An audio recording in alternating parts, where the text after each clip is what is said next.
తెలుగు రాష్ట్రాల్లో 450కి పైగా రోబోటిక్ సర్జరీలు సక్సెస్ఫుల్ గా చేసిన ఘనత మణిపాల్ హాస్పిటల్దే. అంటే ప్రేమించు నువ్వే కావాలి ఇలాంటి సినిమాల తర్వాత కూడా సినిమాలు తీశారు కొన్ని. చేశాను సార్. అంటే అనుకున్నంత స్క్రిప్ట్స్ అంటే మీరు సెలెక్షన్ చేసుకునే దాంట్లో ప్రాబ్లమ్ అసలు లేకపోతే ఏదైతే అది వచ్చింది నెంబర్ ఆఫ్ ఫిలిమ్స్ చెయ్యాలని ఒక ఇదితో చేశారు ఆ టైంలో. కొత్త వాళ్ళకి ఛాన్స్ ఇవ్వడం వల్ల పోయింది సార్ కెరియర్. ఓకే. ఏంటంటే what I use to believe in is ఒక కొత్త డైరెక్టర్ వచ్చి స్టోరీ చెప్తున్నాడు, సార్ నేను చాలా కసి మీద స్టోరీ చేస్తున్నాను సార్ అంటే నేను ఫీల్ అయ్యాను. ఎందుకంటే నేను కూడా అలాంత కష్టపడి అటు ఇటు తిరిగే కదా ఛాన్సెస్ తెప్పించుకున్నా. సో వీడికి మన లైఫ్ మన సైడ్ నుంచి లైఫ్ ఇవ్వడం కాదు, బట్ నేను సక్సెస్లో ఉన్నాను, వీడి కథ బాగుంది, నేను చేస్తే వీడికి హ్యాపీ నాకు హ్యాపీ అనుకుని వినేవాడిని. బట్ ద ప్రాబ్లమ్ ఈజ్ అంత కొత్త వాళ్ళందరూ బిస్కెట్ చేస్తారని అనట్లేదు, but half of them will not make it sir. ఎందుకంటే చెప్తున్నాను వినండి, వీడు వెళ్ళి ఒక ప్రొడ్యూసర్ని తీసుకొస్తాడు, ప్రొడ్యూసర్ కూడా కొత్తవాడే అయి ఉంటాడు, వాళ్ళిద్దరు కలిసి ఒక సినిమా ప్లాన్ చేస్తారు. వీడు ఏం చెప్తాడు, నాకు సబ్జెక్ట్ చెప్తున్నప్పుడు మాత్రం ఒక రేంజ్లో ఉంటుంది. ఓకే. ఇంకా ఇక్కడ నుంచి ఒక 100 మంది వస్తారు సార్, 100 మంది మీరు నుంచి ఆగండి నేను మీకు సమాధానం చెప్తాను అని చెప్తే అని వాళ్ళతో ఆన్సర్ చేసి వాళ్ళని కన్విన్స్ చేస్తారు. అది సార్ అక్కడి నుంచి ట్రాలీ ఇలా లేస్తే అది చెప్తారు. ఓకే. అదే మనకేం వినేటప్పుడు ఆది రేంజ్లో అనిపిస్తుంది, కానీ అక్కడ వెళ్ళేసరికి ఏంటంటే 20 మంది ఉంటారు. ఇదేంటే 100 మంది అన్నావు కదా బాబు అంటే స్క్రిప్ట్ సార్, బడ్జెట్ సార్ మనకి కొంచెం అంటారు. సరేలే అనుకుంటాం. ఇప్పుడు ఒక సాంగ్ షూటింగ్ చేయాలంటే 3 to 4 days చేయాలి, అప్పుడే సాంగ్లో క్వాలిటీ వస్తుంది. ఓకే. ఈ కొత్త వాళ్ళతో ప్రాబ్లం ఏంటంటే 1.5 2 daysలో ఫినిష్ చేసేస్తారు. ఎందుకు? బడ్జెట్. ఊటీ వెళ్దాం అనుకుంటాం, వెళ్ళాం. అరకు వ్యాలీ వెళ్తాం, ఎందుకు? బడ్జెట్. అలా బడ్జెట్ అనే విషయం చాలా దగ్గర అడ్డొచ్చేసి సినిమా గ్రాండ్యూర్ తప్పేస్తుంది. ఓకే. సినిమాలో పెట్టే ప్యాడింగ్స్ ఎవరు తెలియని వాళ్ళని, వీళ్ళ ఇంటి పక్కన చిన్నప్పటి నుంచి చదువుకున్న ఒక డాక్టరే ఎవరినో, భయ్యా మీకు ఛాన్స్ ఇస్తాను ఆ సినిమాలో రండి అని చెప్పి వాడు ఒక మెయిన్ క్యారెక్టర్ ఇచ్చేయడం, డబ్బులు తీసుకుని విలన్ క్యారెక్టర్ ఇచ్చేయడం, ఇలాంటివి చేయడం వల్ల సినిమా అనేది నాశనం అయిపోతుంది టోటల్గా. అవునవునవును. దాని మధ్యలో నేను సాయి కిరణ్ సినిమా పోయింది అంటారు. ఇంకోటి ఏంటంటే దట్టు అప్పటికి ఆడియన్స్ మిమ్మల్ని చూస్తున్నారు. ప్రేమించు లాంటి ఒక పెద్ద ప్యాడింగ్ ఆర్టిస్టులతో అన్ని మంచి సాంగ్స్ సూపర్ డూపర్. ఆ రోజుల్లో 3 కోట్లు 4 కోట్లు వ్యూస్ ఆ సాంగ్స్కి. ఇప్పటికి కూడా sir I don't know if this is true, but only ఆడియోకి they got in some crores sir. ఇది నువ్వే కావాలి సినిమా బడ్జెట్ కంటే ఎక్కువ ఆడియో క్యాసెట్స్కి వచ్చాయి. ప్రేమించి కూడా సార్, ప్రేమించి కూడా.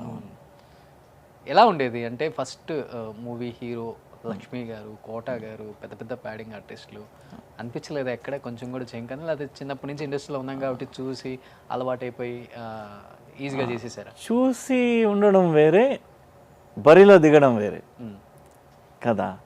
మీరు షూటింగ్ పక్క నుంచి చూడడం వేరే, లైట్స్ అన్నిటి ముందు కూర్చుని పర్ఫామ్ చేయడం వేరే, ఇన్ ఫ్రంట్ ఆఫ్ చేస్తుంది. అది కూడా కోట గారు లాంటి ఆర్టిస్ట్ ముందు చేయాలంటే భయం వేస్తుంది. ఎందుకంటే వాళ్ళ డైలాగ్ అంత గట్టిగా కాన్ఫిడెంట్గా చెప్తున్నప్పుడు మనం ఎక్కడ మిస్ అవుతామో అని ఒక చిన్న స్టార్ట్ అవుతుంది. ఏమన్నా ఒక మాట అటు ఇటు అయితే నవ్వుతారేమో, ఇరిటేట్ అవుతారేమో, ఎక్కడి నుంచి తీసుకొచ్చారా ఇవన్నీ అంటారేమో, అలాంటి కొన్ని చిన్న చిన్న భయాలు ఉంటాయి. బట్ లక్కీగా నా టైం బాగుండి ఫస్ట్ సినిమాలో అందరు సపోర్టివ్ ఆర్టిస్ట్. ఫస్ట్ సినిమా నువ్వే కావాలి, అన్నపూర్ణ గారు చాలా సపోర్టివ్ ఆర్టిస్ట్. ఇదిగో రావయ్యా సాయి కిరణ్ కూర్చో, ఏంటమ్మా ఏమంటున్నారు మీ నాన్నగారు అలా కబుర్లు చెప్పేది.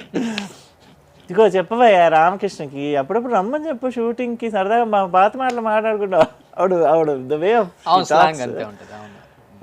నిజంగా మన నాన్నమ్మతో కూర్చున్నట్టు ఫీలింగ్ వచ్చేస్తుంది. అలా మాట్లాడి టేక్కి తీసుకెళ్ళాలని చెప్పి నీ డైలాగ్ ఏంటి, అమ్మమ్మ అది పాలకం అంటే అది పేడ అంటే ఆ పేడ కాదు ఇది వేరే పేడ చెప్పు ఒకసారి. ఆవిడతో మాట్లాడడం వల్ల చెప్పేశాను. That was my first dialogue. Okay. Camera roll చేస్తారు, ఈయన కూడా టేక్ అయిపోయింది. కంగ్రాచులేషన్ సాయి కిరణ్ సింగిల్ టేక్లో చేశారు సార్. టేక్ చేశారు సార్, అవును చెప్తే భయపడతావు. టేక్ ఫస్ట్ టేక్ నా మీద రోల్. ఇలా బా నానమ్మ పేడ అంటే ఆ పేడ కాదు, దూద్ పేడ పాలతో చేస్తారు, ఏదో ఒకటి లేవయ్యా తగలేయండి అంటది ఆవిడ.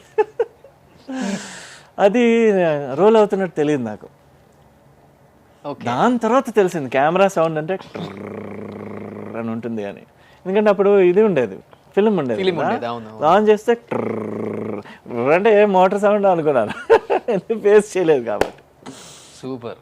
సో అలా but when it came to ప్రేమించు కొంచెం భయపడ్డాను. ఎందుకంటే కోటా గారు హీ వాజ్ ద విలన్ అని మాట్లాడుతుంటే అమ్మ నిజంగా నన్ను తిడుతున్నట్టు ఫీల్ అయిపోయాడు అనమాట.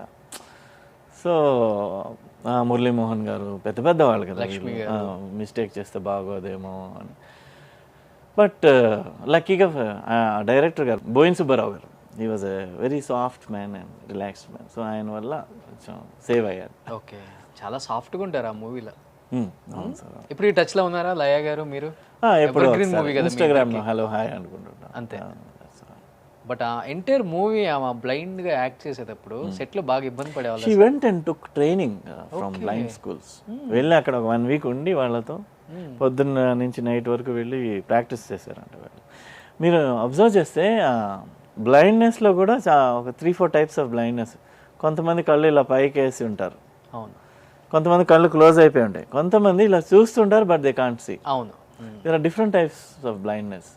So she selected this and దాంట్లోనే ఆల్మోస్ట్ నేషనల్ అవార్డు వరకు వెళ్ళింది ఆ సినిమా. అవును, ఇద్దరికి ఎప్పటికీ మర్చిపోలేని మూవీ. ఇండస్ట్రీకి మీరు ఎప్పుడు మళ్ళీ కంబ్యాక్ వచ్చినా కానీ ప్రేమించు తర్వాతే అంటారు. అవును, రామానాయుడు గారి డైలాగ్ అది, నీ జీవితాంతం గుర్తుంటుంది సాయి కిరణ్ ఈ సినిమా చూసుకో అన్నారు.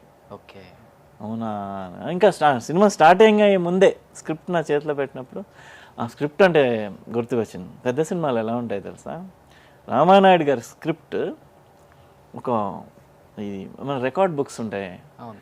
అలా బైండ్ చేసి ప్రేమించు ప్రొడ్యూసర్ రామానాయుడు గారు, డైరెక్టర్ బోయిన్ సుబ్రహ్మణ్యం, మ్యూజిక్ అంతా వచ్చి ఒక సినిమాని చేతిలో పెట్టినట్టు ఇచ్చారు స్క్రిప్ట్. ఒక్కొక్క పేజ్ తిరిగేస్తుంటే dialogues, first scene number 1 location ఇక్కడ ఫిక్స్ అయిపోయింది ఆల్రెడీ, ఇక్కడ లొకేషన్, ఇక్కడ సీన్, డే ఎఫెక్ట్, ఇది ఇక్కడ సాంగ్, ఫినిష్ లొకేషన్, ఓటీ. ఆ బుక్ నాకు సినిమా తీసే 2 months బిఫోర్ వచ్చేసారు బుక్ ప్రిపేర్ అవ్వు అని. సో డైలీ ఒక నవల్ చదువుతున్నట్టు చదివేవాడిని అనమాట. అలా ఉంటాయి ప్లానింగ్స్, అందుకే హిట్ అవుతాయి అవి. సూపర్. బట్ ఆ టైంలో గట్టిగా వచ్చింది సార్, సాయి కిరణ్ గారికి లయ గారికి పెళ్ళి అని చెప్పేసి ఆ న్యూస్ లో నిజమే అంటుంది అసలుకి? It's not a big issue sir actually. Love అయితే ఉందా? లవ్ గివ్ ఏం కాదు, ఓకే చేద్దాం, మ్యారేజ్ చేసుకుంటే బాగుంటుంది, చూడడానికి మంచి జంటలాగా ఉన్నాం కదా అని అనుకున్నాము. ఓకే, బట్ ఇద్దరు అనుకున్నారు? పేరెంట్స్ అనుకున్నారు, వాళ్ళ parents they look good on screen, పక్కన పక్కన బాగున్నారు అది ఇది అనుకున్నారు. బట్ ఇట్ డింట్ సెట్, జాతకాలు అవి వర్కౌట్ అవ్వలేదు. అంతే, దే టుక్ ఇట్ ఈజీ.